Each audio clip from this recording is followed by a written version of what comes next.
behind the scenes stuff. Now we've gone from the still portion to the video portion, and I'm with Scott.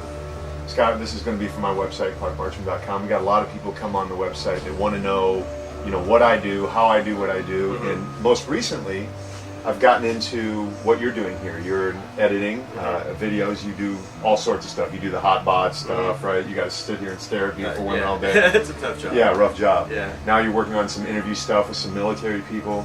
But my question to Scott was, what's the easiest way to get involved in this video age and in learning a program and understanding how to edit and make something that's creative and fun and not going to make me pull my hair out at the end of the day. I mean, I know iMovie, I can use that. Yeah. So what are some suggestions you can give to me and the people watching on clarkbartram.com on how to learn their way in this? There's a couple different schools of thought. I mean, some people are book learners, some people are visual learners. I'm a hands-on type, and I think that's why I'm an editor. I just rather jump into a program and then figure it out. Just learn by trial and error. The quickest process, I'd say, is think about what your end result is, think about where you want to end up, and then work backwards from there.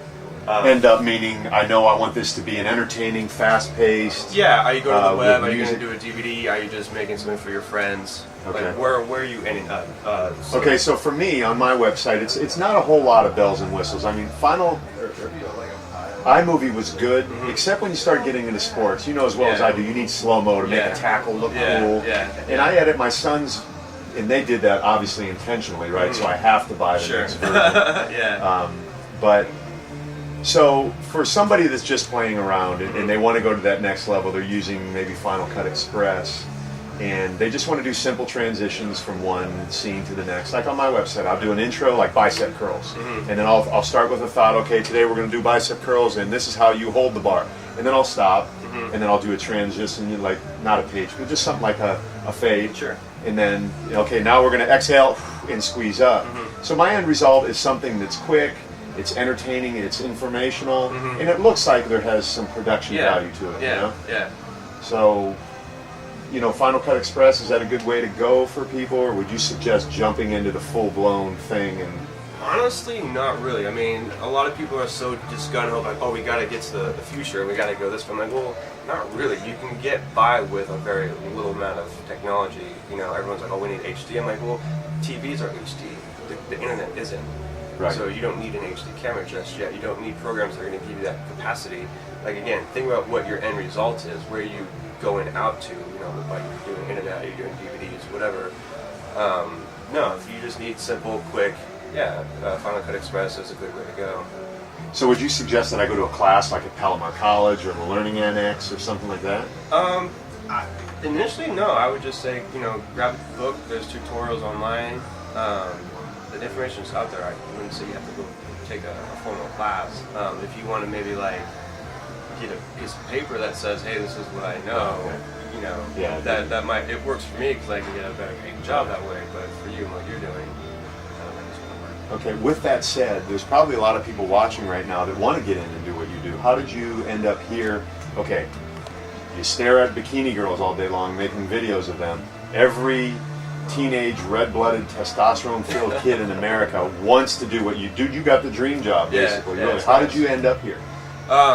Just by luck, actually. I sent out resumes just like all the time. I was just like working at a pool gig, working for the city of Long Beach, and every night before I would go to bed, I'd send out like 15 to 20 resumes. Just like every night I'd be on Craigslist, every job search engine, just searching, and then finally you get like 1 or 2 replies back, and then you take what you've got, your demo reel, and you show them what you can do, and then you perform, and if you got the goods, then you get the job.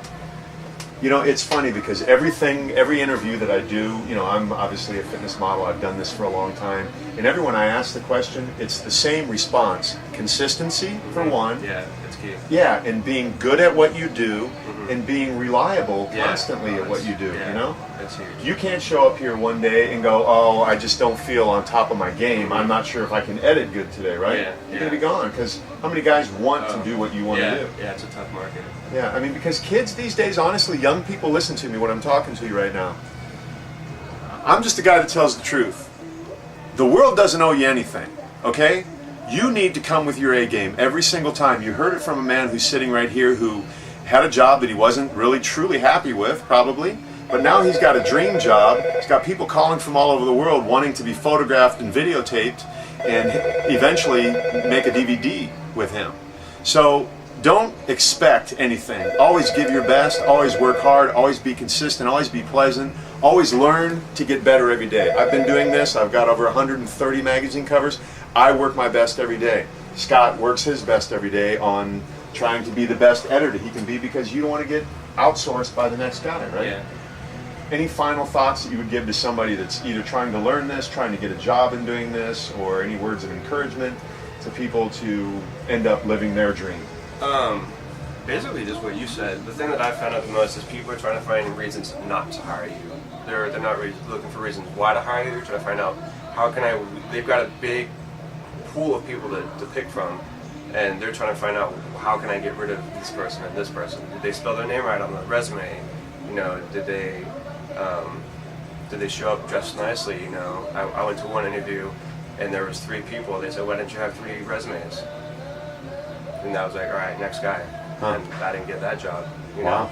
So they're looking for reasons not to hire you. So you got to give them more than enough reasons to hire. So you just gotta, know your stuff, be excited, and be good at what you're doing. Always stay classy. Know your stuff, be excited. Right here. You heard it on ClarkBarkson.com. Scott, thank you very much. Not a problem. Awesome stuff. Thanks. If you want to watch him edit some bikini DVDs, stick around. I gotta go.